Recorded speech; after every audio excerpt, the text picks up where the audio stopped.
শুরু হলো বিএনপি নেতৃত্বাধীন নতুন সরকারের পথ চলা। প্রথম কার্যদিবসে প্রধানমন্ত্রী তারেক রহমান সচিবালয়ে অফিস করছেন। ব্যস্ত সূচির মধ্যে দুপুর 12:30টার দিকে প্রশাসনের প্রাণকেন্দ্র সচিবালয়ে পৌঁছান তিনি। বেলা 3টায় মন্ত্রিসভার প্রথম বৈঠকে অংশ নেওয়ার কথা রয়েছে নতুন প্রধানমন্ত্রীর। এরপর বিকেল 4টায় সচিবদের সঙ্গে মতবিনিময় সভায় অংশ নেওয়ার কথা রয়েছে। সন্ধ্যা 6:30টায় জাতির উদ্দেশ্যে ভাষণ দিবেন দেশের নবনির্বাচিত 11তম প্রধানমন্ত্রী তারেক রহমান।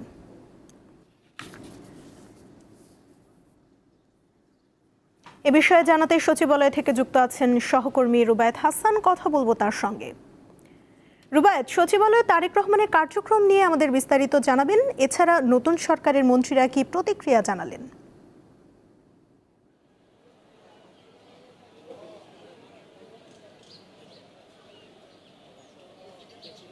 না, তিনি দপ্তরে এসেছেন দুপুর 12:30 নাগাদ এবং তারপরেই আসলে দাপ্তরিক যে কাজ থাকে প্রথম দিনে অফিস করছেন এই প্রধানমন্ত্রী।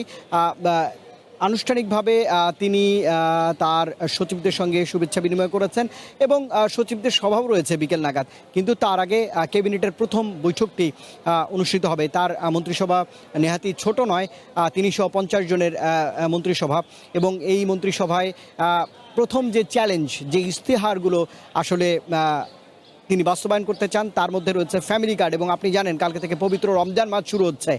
পবিত্র এই মাসে নিত্যপণ্যের দাম এবং এটি অসহনীয় পর্যায়ে গত 1.5 বছর যাবৎ চলেছে। অন্তর্বর্তীকালীন সরকার, যে সাবেক সরকার, তারা চেষ্টা করেছে। গত রমজানে কিন্তু মানুষ কিছুটা স্বস্তি পেয়েছে।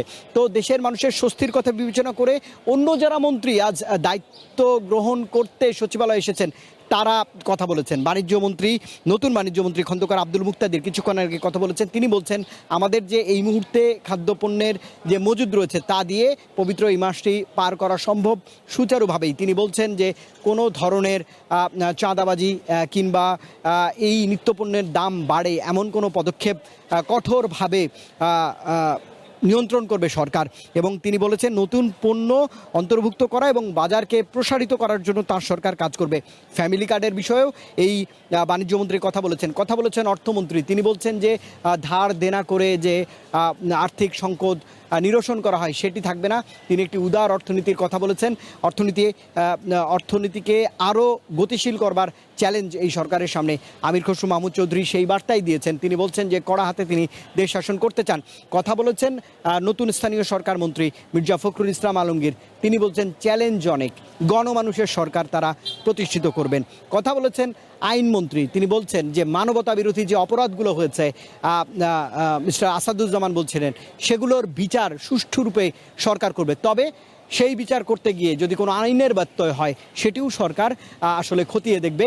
দেশে আইনের শাসন প্রতিষ্ঠিত হবে। কথা বলেছেন নতুন তথ্যমন্ত্রী।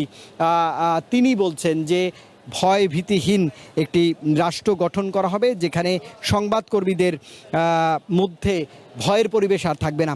তথ্যমন্ত্রী জহিরুদ্দিন স্বপন বলেছেন যে আধুনিক বিশ্বের সঙ্গে তাল মিলিয়ে আসলে তথ্য প্রবাহ নিশ্চিত করতে চান গণমানুষের জন্য। এবং তথ্যমন্ত্রী জহিরুদ্দিন স্বপনের সঙ্গে নতুন প্রতিমন্ত্রীও এসেছিলেন। তারা আসলে এই পুরো দপ্তরে যেই মন্ত্রী সভার সদস্যরা রয়েছেন তারা এই মুহূর্তে নামাজের বিরতি এবং খাবারের বিরতি রয়েছেন। আপনি যেমনটা খবরে বলছেন 3টা নাগাদ মন্ত্রিসভার প্রথম বৈঠক। সব মন্ত্রণালয়ের দায়িত্বপ্রাপ্তরা, এই যে আমার পেছনে যে নতুন ভবনটি দেখছেন এই ভবনে আসলে মাননীয় প্রধানমন্ত্রী 11তম প্রধানমন্ত্রী তারেক রহমানের সঙ্গে সেই বৈঠকে বসবেন। সেই বৈঠকটি শেষ হবার পরে আসলে বাড়তি তথ্য জানানো যাবে।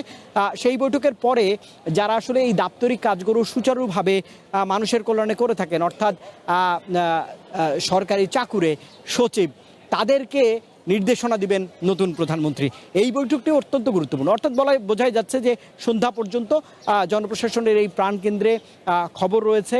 সেই খবরগুলো আপনাদের জানাবার চেষ্টা করব। নিশ্চিতভাবে এটি বলাই যাচ্ছে। জি, ধন্যবাদ রুবায়েত।